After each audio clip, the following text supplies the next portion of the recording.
Thank you very much. Thank you. Well, thank you, President Powers, Provost Fenves, deans, members of the faculty, family and friends, and most importantly, the class of 2014. It is indeed an honor for me to be here tonight. It's been almost 37 years to the day that I graduated from UT. I remember a lot of things about that day. I remember I had a throbbing headache from a party the night before.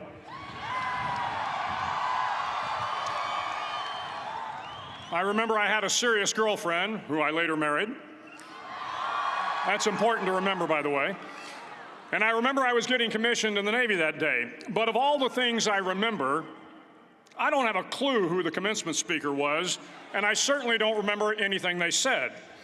So acknowledging that fact, if I can't make this commencement speech memorable, I will at least try to make it short. So the university's slogan is, "What starts here changes the world." Well, I've got to admit, I kind of like it. What starts here changes the world. Tonight, there are almost 8,000 students, or there are more than 8,000 students graduated from UT. So that great paragon of analytical rigor, Ask.com, says that the average American will meet 10,000 people in their lifetime. 10,000 people, that's a lot of folks. But if every one of you changed the lives of just 10 people, and each one of those people changed the lives of another 10 people, and another 10, then in 5 generations, 125 years, the class of 2014 will have changed the lives of 800 million people. 800 million people. Think about it. Over twice the population of the United States. Go one more generation, and you can change the entire population of the world, 8 billion people. If you think it's hard to change the lives of 10 people, change their lives forever, you're wrong. I saw it happen every day in Iraq and Afghanistan. A young Army officer makes a decision to go left instead of right down a road in Baghdad, and the 10 soldiers with him are saved from a close-in ambush. In Kandahar province, Afghanistan, a non-commissioned officer from the female engagement team senses that something isn't right and directs the infantry platoon away from a 500-pound IED, saving the lives of a dozen soldiers. But if you think about it, not only were those soldiers saved by the decisions of one person, but their children were saved, and their children's children. Generations were saved by one decision, one person. But changing the world can happen anywhere, and anyone can do it. So what starts here can indeed change the world. But the question is, what will the world look like after you change it? Well, I'm confident that it will look much, much better. But if you'll humor this old sailor for just a moment, I have a few suggestions that may help you on your way to a better world. And while these lessons were learned during my time in the military, I can assure you that it matters not whether you ever served a day in uniform. It matters not your gender, your ethnic or religious background, your orientation, or your social status.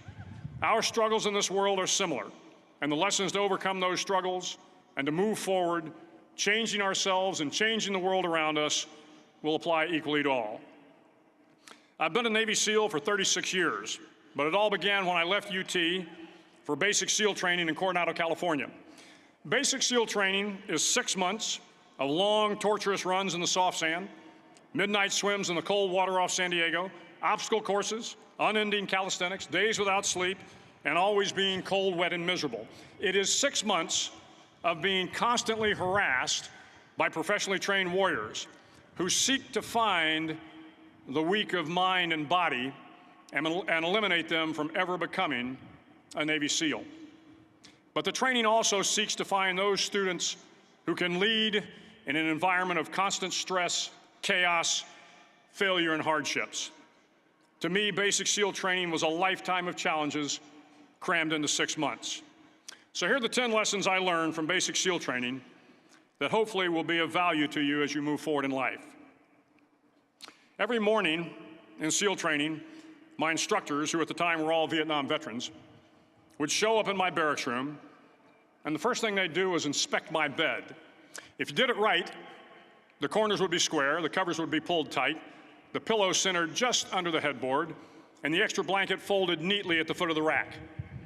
It was a simple task, mundane at best, but every morning we were required to make our bed to perfection. It seemed a little ridiculous at the time, particularly in light of the fact that we were aspiring to be real warriors, tough, battle-hardened SEALs. But the wisdom of this simple act has been proven to me many times over.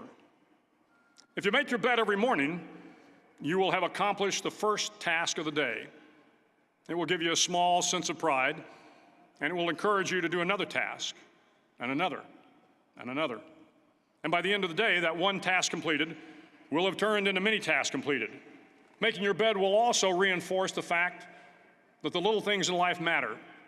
If you can't do the little things right, you'll never be able to do the big things right. And if by chance you have a miserable day, you will come home to a bed that is made, that you made. And a made bed gives you encouragement that tomorrow will be better. So if you want to change the world, start off by making your bed. During SEAL training, the students are all broken down into boat crews. Each crew is 7 students, 3 on each side of a small rubber boat, and 1 coxswain to help guide the dinghy. Every day, your boat crew forms up on the beach and is instructed to get through the surf zone and paddle several miles down the coast. In the winter, the surf off San Diego can get to be 8 to 10 feet high, and it is exceedingly difficult to paddle through the plunging surf unless everyone digs in. Every paddle must be synchronized to the stroke count of the coxswain. Everyone must exert equal effort, or the boat will turn against the wave and be unceremoniously dumped back on the beach. For the boat to make it to its destination, everyone must paddle. You can't change the world alone. You will need some help. And to truly get from your starting point to your destination takes friends, colleagues, the goodwill of strangers, and a strong coxswain to guide you. If you want to change the world, find someone to help you paddle. Over a few weeks of difficult training, my SEAL class, which started with 150 men, was down to just 42. There were now 6 boat crews of 7 men each. I was in the boat with the tall guys, but the best boat crew we had was made up of the little guys, the Munchkin crew, we called them. No one was over 5'5". The Munchkin boat crew had 1 American Indian, 1 African American, 1 Polish American, 1 Greek American, 1 Italian American, and 2 tough kids from the Midwest. They out-paddled, outran, and outswam all the other boat crews. The big men in the other boat crews would always make good-natured fun of the tiny little flippers the Munchkins put on their tiny little feet prior to every swim. But somehow these little guys from every corner of the nation and the world always had the last laugh, swimming faster than everyone and reaching the shore long before the rest of us. SEAL training was a great equalizer. Nothing mattered but your will to succeed, not your color, not your ethnic background, not your education, not your social status. If you want to change the world, measure a person by the size of their heart, not by the size of their flippers. Several times a week, the instructors would line up the class and do a uniform inspection. It was exceptionally thorough. Your hat had to be perfectly starched, your uniform immaculately pressed, your belt buckle shiny and void of any smudges. But it seemed that no matter how much effort you put into starching your hat or pressing your uniform or polishing your belt buckle, it just wasn't good enough. The instructors would find something wrong. For failing the uniform inspection, the student had to run, fully clothed, into the surf zone, then wet from head to toe, roll around on the beach until every part of your body was covered with sand. The effect was known as a sugar cookie. You stayed in the uniform the rest of the day, cold, wet, and sandy. There were many a student who just couldn't accept the fact that all their efforts were in vain, that no matter how hard they tried to get the uniform right, it went unappreciated. Those students didn't make it through training. Those students didn't understand the purpose of the drill. You were never going to succeed. You were never going to have a perfect uniform. The instructors weren't going to allow it. Sometimes, no matter how well you prepare or how well you perform, you still end up as a sugar cookie. It's just the way life is sometimes. If you want to change the world, get over being a sugar cookie and keep moving forward. Every day during training, you were challenged with multiple physical events: long runs, long swims, obstacle courses, hours of calisthenics, something designed to test your mettle. Every event had standards, times you had to meet. If you failed to meet those times, those standards, your name was posted on a list, and at the end of the day, those on the list were invited to a circus. A circus was 2 hours of additional calisthenics, designed to wear you down, to break your spirit, to force you to quit. No one wanted a circus. A circus meant that for that day, you didn't measure up. A circus meant more fatigue, and more fatigue meant that the following day would be more difficult, and more circuses were likely. But at some time during SEAL training, everyone made the circus list. But an interesting thing happened to those who were constantly on the list. Over time, those students who did 2 hours of extra calisthenics got stronger and stronger. The pain of the circuses built inner strength and physical resiliency. Life is filled with circuses. You will fail. You will likely fail often. It will be painful. It will be discouraging. At times, it will test you to your very core. But if you want to change the world, don't be afraid of the circuses. At least twice a week, the trainees were required to run the obstacle course. The obstacle course contained 25 obstacles, including a 10-foot wall, a 30-foot cargo net, a barbed wire crawl, to name a few. But the most challenging obstacle was the slide for life. It had a 3-level, 30-foot tower at one end and a 1-level tower at the other. In between was a 200-foot long rope. You had to climb the 3-tiered tower, and once at the top, you grabbed the rope, swung underneath the rope, and pulled yourself hand over hand until you got to the other end. The record for the obstacle course had stood for years when my class began in 1977. The record seemed unbeatable until one day a student decided to go down the slide for life head first. Instead of swinging his body underneath the rope and inching his way down, he bravely mounted the top of the rope and thrust himself forward. It was a dangerous move, seemingly foolish and fraught with risk. Failure could mean injury and being dropped from the course. Without hesitation, the student slid down the rope perilously fast.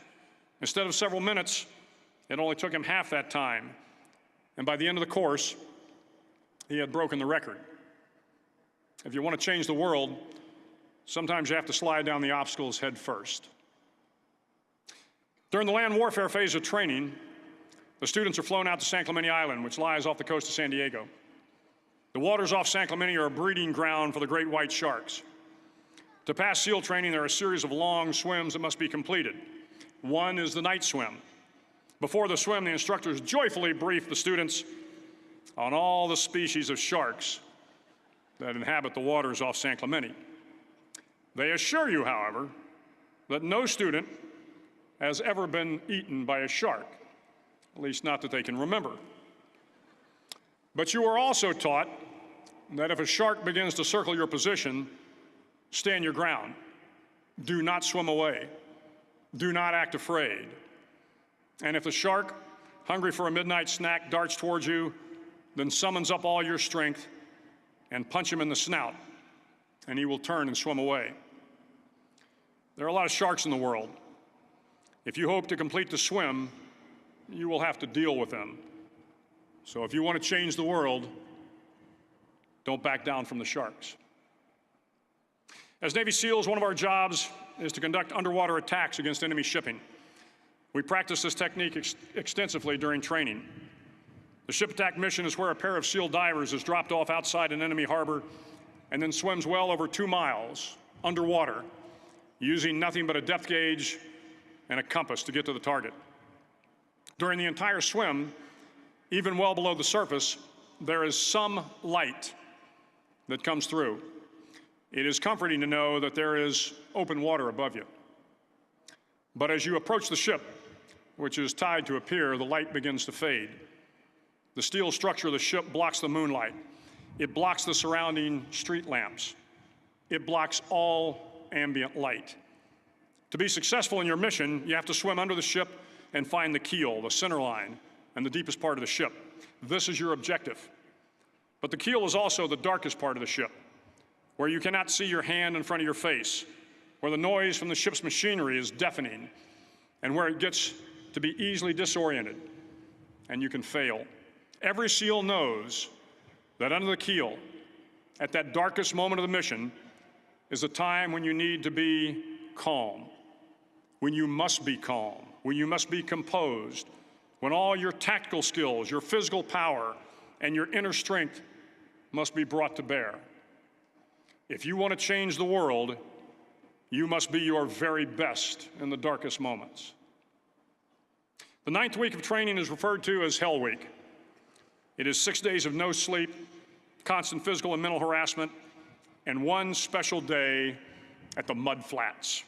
The Mud Flats are an area between San Diego and Tijuana where the water runs off and creates the Tijuana Sloughs, a swampy patch of terrain where the mud will engulf you. It is on Wednesday of Hell Week that you paddle down to the Mud Flats and spend the next 15 hours trying to survive this freezing cold, the howling wind, and the incessant pressure to quit from the instructors. As the sun began to set that Wednesday evening, my training class, having committed some egregious infraction of the rules, was ordered into the mud. The mud consumed each man till there was nothing visible but our heads. The instructors told us we could leave the mud if only 5 men would quit. Only 5 men, just 5 men, and we could get out of the oppressive cold. Looking around the mud flat, it was apparent that some students were about to give up. It was still over 8 hours till the sun came up. 8 more hours of bone-chilling cold. The chattering teeth and the shivering moans of the trainees were so loud, it was hard to hear anything. And then one voice began to echo through the night. One voice raised in song. The song was terribly out of tune, but sung with great enthusiasm. One voice became 2, and 2 became 3, and before long, everyone in the class was singing. The instructors threatened us with more time in the mud if we kept up the singing, but the singing persisted. And somehow the mud seemed a little warmer, and the wind a little tamer, and the dawn not so far away. If I have learned anything in my time traveling the world, it is the power of hope.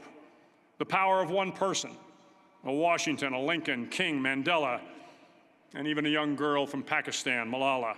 One person can change the world by giving people hope. So if you want to change the world, start singing when you're up to your neck in mud. Finally, in SEAL training, there's a bell.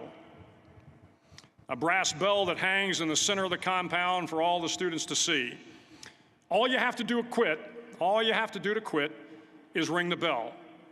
Ring the bell, and you no longer have to wake up at 5 o'clock. Ring the bell, and you no longer have to be in the freezing cold swims.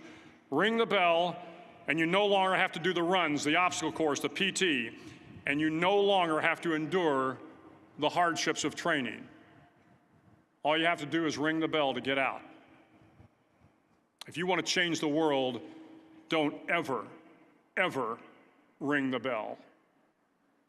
To the class of 2014, you are moments away from graduating, moments away from beginning your journey through life, moments away from starting to change the world for the better. It will not be easy, but you are the class of 2014, the class that can affect the lives of 800 million people in the next century. Start each day with a task completed. Find someone to help you through life. Respect everyone. Know that life is not fair and that you will fail often. But if you take some risks, step up when the times are the toughest, face down the bullies, lift up the downtrodden, and never, ever give up. If you do these things, the next generation and the generations that follow will live in a world far better than the one we have today. And what started here will indeed have changed the world for the better. Thank you very much. Hook 'em horns.